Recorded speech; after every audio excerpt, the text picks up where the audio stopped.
بسم اللہ الرحمن الرحیم۔ کھیت پنجاب دے پروگرام کے ساتھ آپ کا میزبان سعید مغل۔ پاکستان ایک زرعی ملک اور زراعت کو سمجھنا، زراعت کے اوپر ریسرچ کرنا، زراعت کو اپنی زندگی کا مقصد بنا لینا اور اسی میں ترقی کی مختلف راہیں تلاش کرنا اور افرادی قوت کو استعمال کرنا، قدرتی وسائل کا بہترین استعمال کرنا، شاید ہمیں زندگی کا کوئی بہتر پہلو نظر آ جائے۔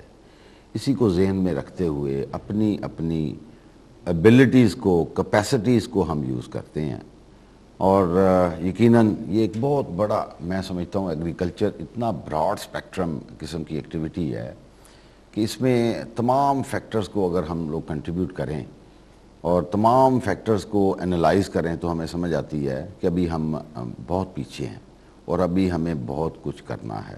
ترقی یافتہ ممالک کی مثال دیکھی جائے تو ایگریکلچر کو وہ سب سے پہلے تو فوڈ سیکیورٹی کے طور پہ دیکھتے ہیں۔ دوسری چیز وہ سمجھتے ہیں کہ جو لیبر انوالو ہوتی ہے ان کی زندگی بھی اس سے منسلک ہے، اور تیسری بڑی اہم بات کہ انڈسٹریلائزیشن کے لیے را مٹیریل بھی ایگریکلچر ہی پرووائڈ کر رہی ہے، اور وہ ممالک جن کے پاس ایگریکلچر نہیں ہے وہ ٹیکنالوجی کو فوکس کر کے اپنا نام لے کے چل رہے ہیں اور اپنے لوگوں کو اس میں انوالو کرتے ہیں، اور یقیناً پھر آپ دیتے ہیں ایجوکیشن کو، ٹورزم کو، اور یہ بہت بڑی چیپٹرز ہیں، جتنا بھی اس کو دیکھا جائے کم ہے۔ بہرحال آج کے اس پروگرام میں ہم بات کریں گے گورنمنٹ آف پنجاب کا ایک پروجیکٹ ہے جو ریسرچ اینڈ ڈیولپمنٹ اور کمپنیز آرڈیننس کے تحت اگر دیکھا جائے سیکشن 42 کے تحت نان پروفیٹیبل آرگنائزیشن کے طور پہ Punjab agriculture and meat company اپنا کام کرنے جا رہی ہے اور کر رہی ہے، اور اس کے کیا امپیکٹس آ رہے ہیں اور ہم ایگریکلچر کو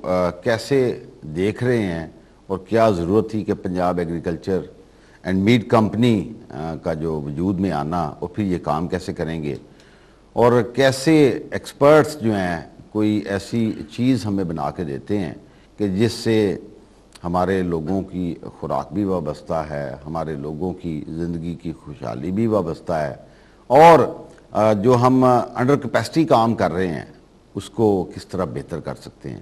آج کے پروگرام میں تشریف لانا تھا ڈاکٹر حامد جلیل صاحب نے، جو کہ سی ای او ہیں Punjab agriculture and meat company کے، لیکن مجھے پتہ چلا کہ آج سعودیہ سے کوئی ڈیلیگیٹ آیا ہوا ہے، تو اس ڈیلیگیشن کے ساتھ ان کی میٹنگ ہے، تو انہوں نے کہا جی مغل صاحب I'll come to the next time، اور آج ہم ایک فوکسڈ بات کریں گے ہارٹیکلچر کے حوالے سے۔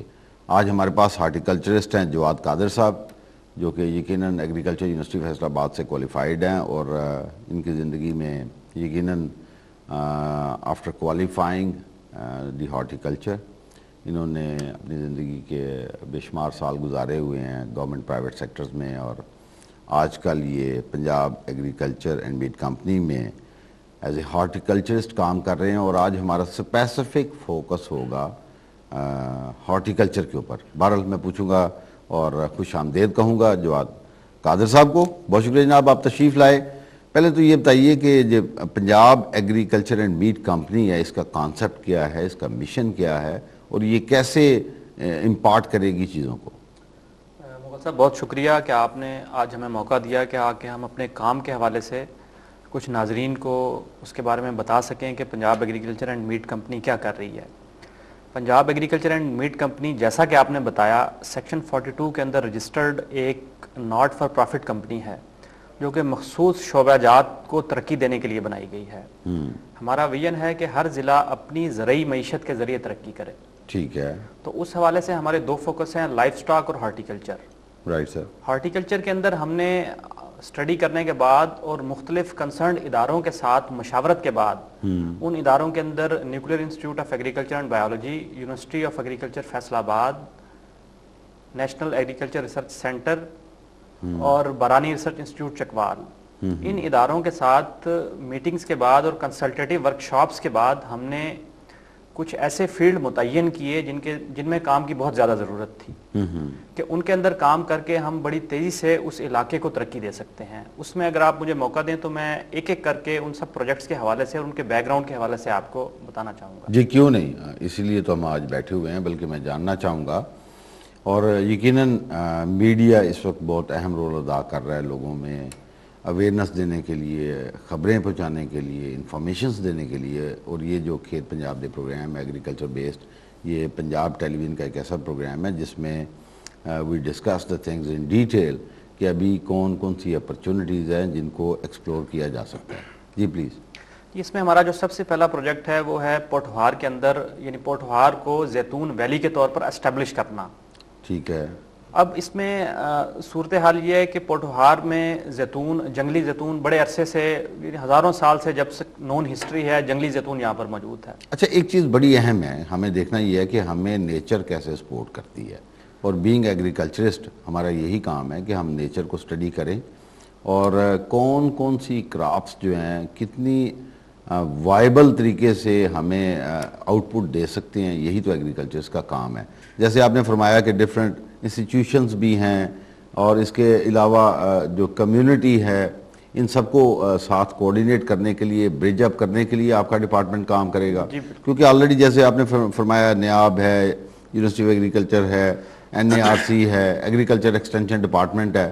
تو پنجاب ایگریکلچر ایکسٹینشن ڈپارٹمنٹ جو ہے یقیناً یہ پورے پنجاب میں, مجھے اچھی طرح یاد ہے کہ یہ 36 اگر ڈسٹرکٹس ہیں, 137 تحصیلیں ہیں, اور اس کے بعد تقریباً 23,000 کے قریب, 23,000 سے کچھ زیادہ دیہی گاؤں ہیں.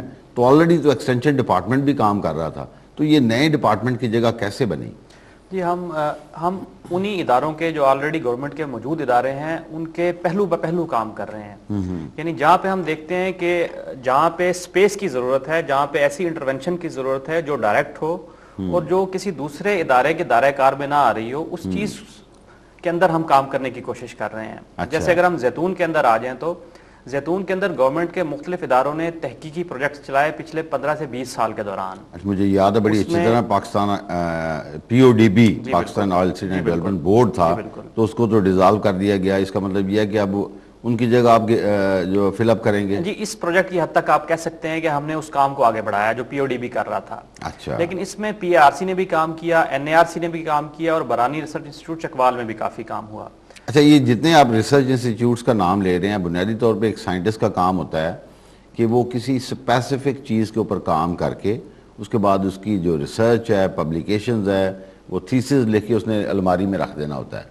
تو آپ اس کا مطلب وہ ساری چیزیں نکال کے ان لوگوں تک لانا چاہ رہے ہیں تاکہ ہم ان کو ایکسپلور کریں. جی بالکل درست کہا آپ نے. عملی طور پر بھی ایسا ہی ہوا ہے کہ ہم نے کام وہاں سے شروع کیا جہاں سے ان اداروں نے روک دیا تھا.